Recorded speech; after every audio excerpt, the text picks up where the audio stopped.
Hey there friends, Kevin here from the My Song of the Day Rock 2000 to Today YouTube channel, and today we're going to be doing an album review on The Dead Days by Get Scared. So for those of you who do not know or do not remember how our album reviews work, let me walk you through it. First, I'm going to tell you a little bit about the band, just how we got to this point.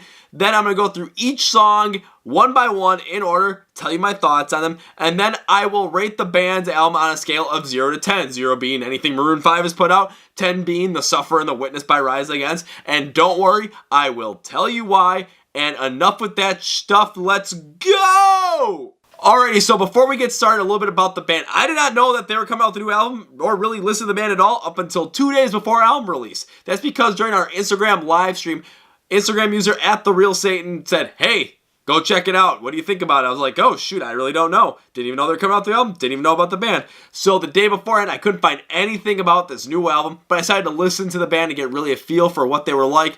And then the next day, Friday, April 19th, boom, there was The Dead Days. I listened to it 4 times through to make sure my thoughts on it were correct.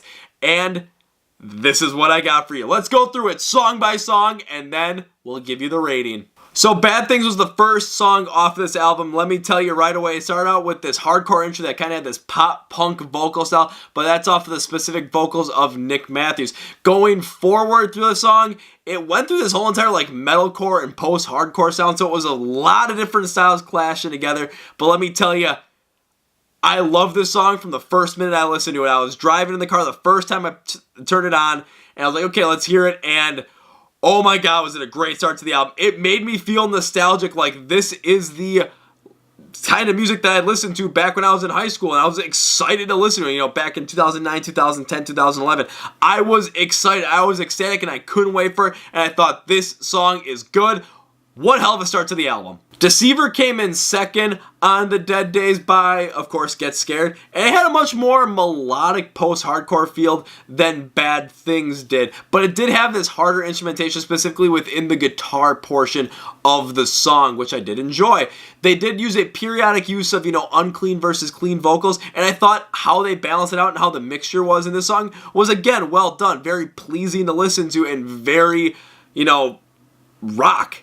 But to put it, just very rock. It honestly reminded me, again, being back in like 2010, 2011, and I thought, man, I'm feeling nostalgic as hell here. Let's go. It's also a good song, kind of, when you really look at the message. It was kind of like a good, like, breakup song, kind of, you know, going against the grain of being played by somebody. It was a good one, and I was getting more excited as I kept on listening to it. Enough is Enough is the third song off the album, and it had this like a day to remember feel where they went metalcore and pop punk at the same time, especially pop punk in the choruses. And I mean, that really does fit when you're talking about a song about getting your heart broken. Those themes and that song style really fit in well together. Now, they did do that metalcore versus pop punk style with metalcore verses, pop punk chorus. And I do like the mixture to an extent. There are some times where I did not necessarily think that that mixture really held together very well. But again, it's a mixture that I do somewhat enjoy, especially on this song. That metalcore breakdown, oh my lord, that is one of the better metalcore breakdowns I've heard all year. And this was just, you know, for the first 3 songs, this is a good start. Real good start. Now we're over a quarter of the way through. So far, I'm liking it. Hell Is Where the Heart Is comes in as the number 4 song on this track, and initially when I first heard it, it made me think of like Sleeping with Sirens even, but then as the song progressed, it still made me think of like a Sleeping with Sirens sound, but kind of combined with Pierce the Veil and A Day to Remember. So I was thinking, this song is a lot more metalcore and post-hardcore in terms of construction. I do like the mixture a lot on this because I do like Sleeping with Sirens, I do like Pierce the Veil, I do like the idea that A Day to Remember put together, but I'm not as big of a fan of the band. But I do like the idea, and I like how it mixes in this song, especially with that Sleeping with Sirens inspired chorus. Now, I'm not really sure what the message is of this song. I really tried figuring that out, but I just couldn't really get down into it. Could be a lot more abstract than the other songs that are on this album. But overall, that song mixture between, and style mixture between Sleeping with Sirens, Pierce the Veil, and A Day to Remember, it was good. Give Up My Ghost was the 5th song on the track, and this is where the album took a little bit of a step back for me. It was more of a post-hardcore feeling kind of track and sounding kind of track, but the one thing I really didn't like about it was it really didn't experiment much throughout there. It was kind of more of that cookie-cutter post-hardcore sound that really didn't stick out. It was kind of more bland in comparison to the other 4 on the album that we've already gone through. The vocals on this song are rather well done. I do enjoy them, but in the end, when I was listening to the album through and through, it did get lost in the shuffle consistently, and usually when that happens, that's a sign of a bland song in my perspective. Calling All Crows was the 6th song on the album, and I did like how it went from more like a post-hardcore feel and an emo feel that really went into primarily more emo and metalcore song. It was a really interesting mix-up. It explored more of that emo-driven pop-punk style in the first half of the song, but then it went more emo-metalcore in the second part of the song. That mixture ended up working rather well because that emo-driven sound really created this nostalgic feeling of those sad feelings you feel when you listen to sad boy music back in like 2006, 2007. And it was a well planned out change throughout the album up to this point. It really kind of broke it up after the kind of blandness that the previous song was, honestly. This is a good mix. I liked it. The titular song, The Dead Days, was the number 7 song on this album, and when I first heard it, man, I had 2 major, and I mean major flashbacks. The first one was I thought that this was a song that, I've easily heard back in like 2009, 2010. It was something I thought, my God, I am a fan of this. This was making me feel all those feelings again. It was fantastic. Then I was trying to figure out, this song's intro had something specific that I had heard before. What song does it remind me of? It reminded me of the intro to Far From Perfect by Rise Against. And I thought, man, I'm hooked. I'm hooked. As the song kept going, it just kept going more and more. It had this post-hardcore pop-punk mixture that worked out incredibly well here, and I love how it really took that, theme of making the most out of life and making sure that you don't waste any time and waste any moment, which is a huge, and I mean huge theme behind the pop-punk style and genre, actually.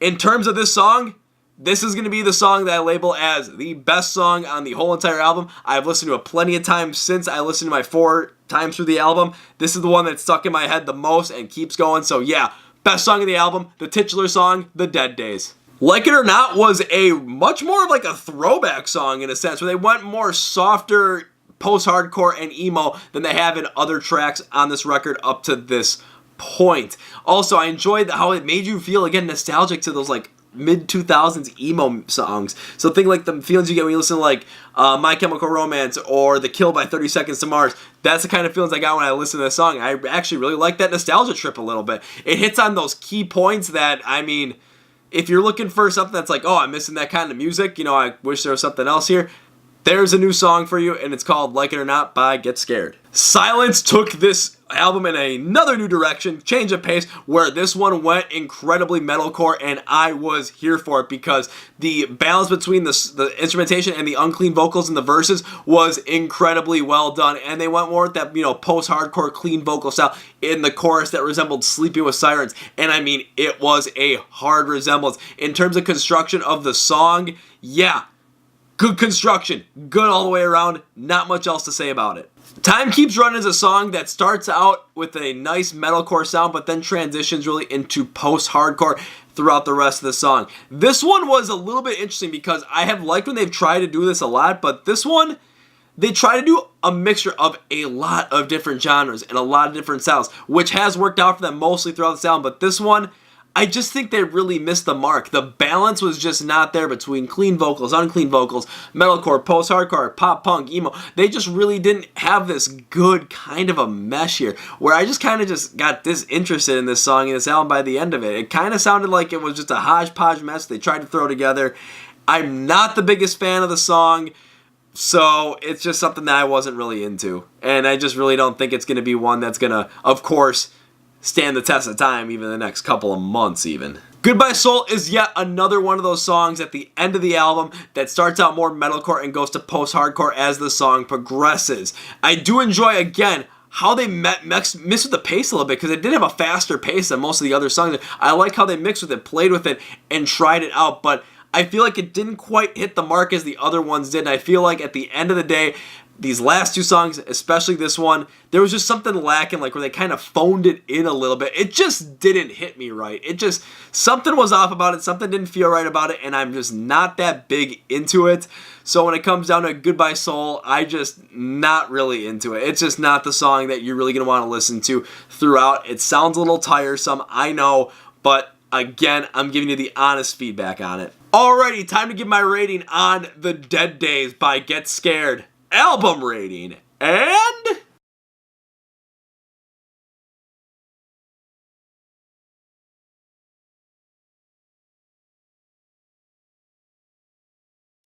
I'm going to give The Dead Days an 8 out of 10. Alrighty, so The Dead Days gets an 8 out of 10, but why is that? Why am I giving it that high of a rating? Because when I listened to the album through and through, it hit on a lot of key notes that I absolutely love in an album, and I'm not saying, this is a cookie cutter album that's just good. No, this was a good album almost through and through. It hit on a lot of great styles, like that pop punk style, post-hardcore, emo, metalcore, and when it tried to mix them up at times, most of the times they ended up balancing out really well, and they ended up working in harmony together.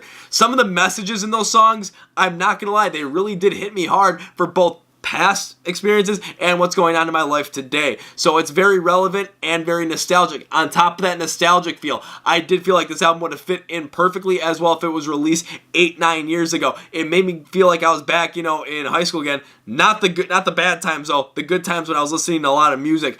So it really made me feel like, yeah, this is the kind of music I'm listening to. I'm glad that this kind of music came out. I am so happy about it. And that titular track, The Dead Days, holy hell, is that one hell of a song. I am absolutely floored by it. I loved it. This was the way to go. Now, why do I dislike it? There were a couple songs there that just felt a little bit uninspired, a little bit cookie cutter, a little bit tiresome, especially at the end of the album where the mixture just wasn't there. It didn't feel like the effort was fully put in there at times, but throughout most of the album, it was.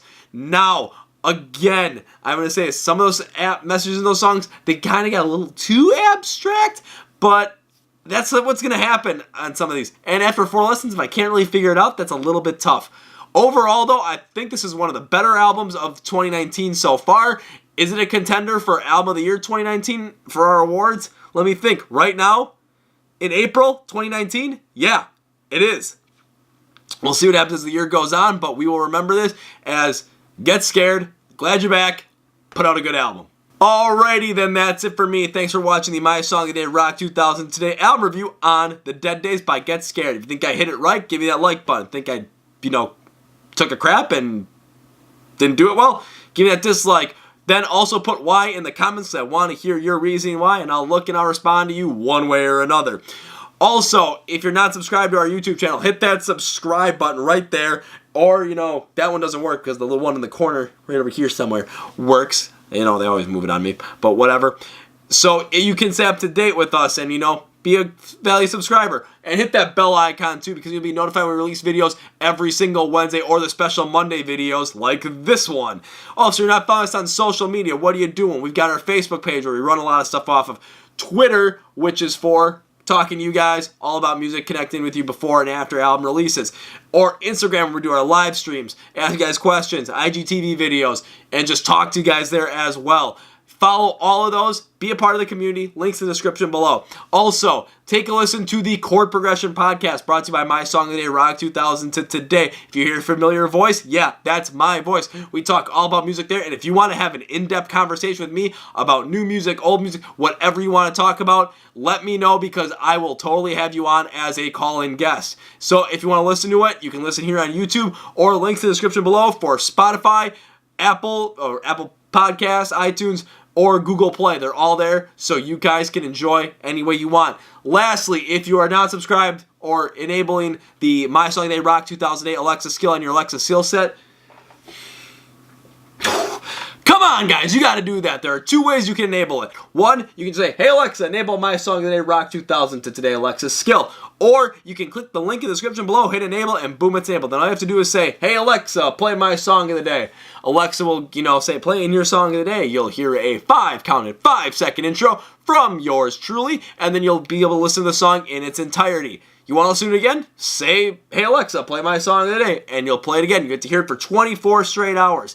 Once that 24 hours is up, and you say it again, guess what happens? You get a new song. It is a great way to, listen to some new bands, some new music, maybe some music you never heard of. Maybe feel nostalgic and, remembering some of the bands you used to listen to from yesteryear. Whichever, doesn't matter. But I implore you to add it to your Alexa skill set. Lastly, I want to say thank you very much for watching this video, subscribing, all this stuff, following us. It means the world to me. And that's it for me. This is Kevin from the My Song of the Day Rock 2008 YouTube channel. Hat flip. See ya!